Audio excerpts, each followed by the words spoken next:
In the vast, ancient forests of northern Russia, where the winter winds whisper through snow-laden pines, a profound spiritual movement took root centuries ago.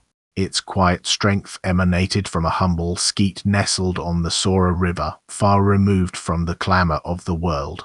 Here, a man named Saint Nil Sorsky forged a path less traveled, a way of life that prioritized inner spiritual wealth over worldly possessions and ecclesiastical power.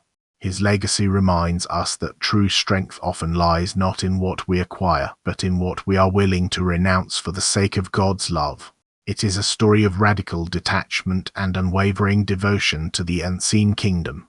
Saint Nil Sorsky, born Mikhail Mako in the mid-15th century, hailed from a noble and well-regarded family in Muscovy. This background offered him opportunities for influence and a comfortable life, perhaps even a career in diplomacy or administration. Historical accounts suggest he was well educated, likely serving as a scribe or copyist for some time, which immersed him in the rich tradition of Orthodox literature from an early age. Yet, even amidst the comforts and intellectual pursuits of his youth, Mikhail's heart yearned for something beyond the transient glories of the world. His soul was already being drawn towards a different kind of nobility, spiritual aristocracy of monastic life. Despite his promising secular path, the young Mikhail found himself increasingly disillusioned with worldly ambitions. The allure of power and prestige paled in comparison to the eternal truths he discovered in patristic writings. He devoured the works of the Church Fathers, especially those focusing on asceticism and inner spiritual struggle, which ignited a fervent desire for a life dedicated entirely to God.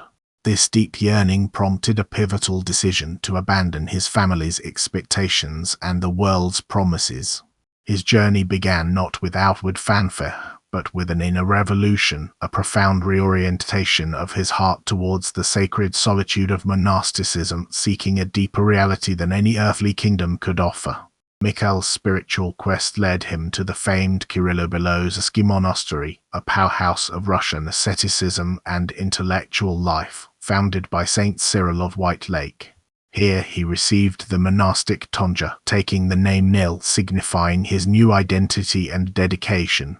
Under the guidance of venerable elders, he began his rigorous training in obedience, humility, and self-denial. This wasn't merely a change of address, it was a radical transformation of his entire being, a death to his former self and a rebirth into a life wholly consecrated to Christ. Kirillo-Belozerski, with its strict traditions, provided the perfect crucible for his burgeoning spiritual aspirations. In the monastery, Saint Nil immersed himself in the daily round of monastic labors. He performed various obediences, from menial tasks that cultivated humility to scholarly work like copying manuscripts, a skill he possessed from his youth. Fasting, long vigils, and countless prostrations became the bedrock of his spiritual discipline.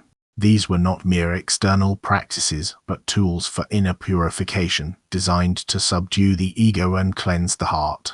Through these humble and often arduous tasks, he learned to see Christ in every moment and every brother, laying a solid foundation for the profound spiritual insights he would later share. His early years were a testament to the transformative power of ascetic self-denial.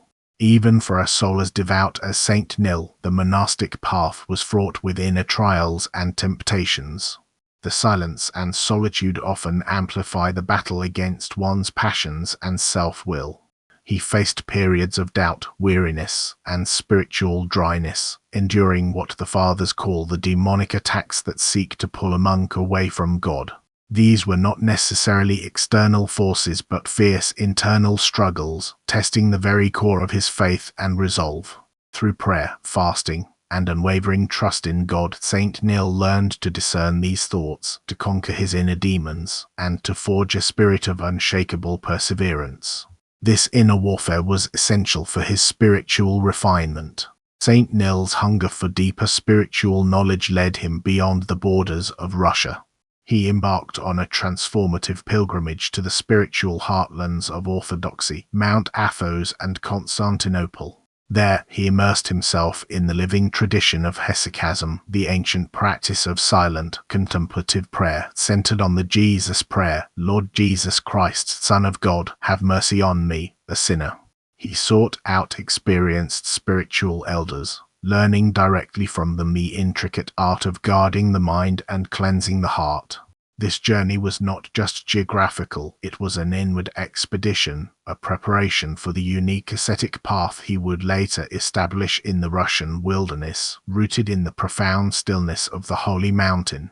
Returning to Russia, St. Nil sought a place of profound solitude to practice the hesychastic path he had embraced. He settled by the Sora River, establishing a humble skete where the practice of inner prayer became paramount. The fruits of his prayer were not overt miracles in the traditional sense, but a profound spiritual peace, exceptional discernment, and a clear understanding of the human soul's depths. Through ceaseless invocation of the Jesus prayer, he attained a purification of heart that allowed him to see divine light within himself and to offer wise counsel to those who sought him out. His life became a living testament to the transformative power of stillness and vigilance. Despite his love for solitude, St. Nil's radiant spiritual wisdom attracted disciples. He didn't seek to build a grand monastery, but a small community of like-minded ascetics who shared his commitment to hesychasm and non-possessiveness. He wrote his foundational work, The Tradition of the Skete, also known as the Ustav, outlining rules for a monastic life characterized by deep introspection, manual labor, spiritual poverty, and freedom from material acquisitions. His approach emphasized individual spiritual struggle and the guidance of a spiritual father rather than strict communal rules. This unique model of monasticism nurtured individual souls, teaching them how to cultivate the inner kingdom, making the skete a beacon of spiritual light in the northern wilderness. As St. Nil aged, his spiritual authority only deepened. He continued to guide his disciples, embodying the principles of humility and non-possessiveness he so ardently preached. His counsels were sought not only by monks but also by laypeople and even powerful princes, who valued his clear spiritual insight and freedom from worldly entanglement. He steadfastly advocated for the Church's spiritual integrity, opposing monastic land ownership and wealth accumulation, believing it distracted from the true spiritual mission. In his final years, he prepared his spiritual testament, leaving behind a powerful legacy of wisdom, encouraging his followers to live lives of prayer, discernment, and detachment, preparing them for their own peaceful repose. Knowing the hour of his departure was near, St. Nil gave his final, poignant instructions. He wished for his body to be cast into the wilderness or buried without ceremony, without any markers, as a final act of profound humility consistent with his entire life's philosophy of non-possessiveness and anonymity. He reposed peacefully in the Lord on May 7, 1508. His passing was not marked by grandeur, but by the quiet grief and profound respect of his beloved disciples.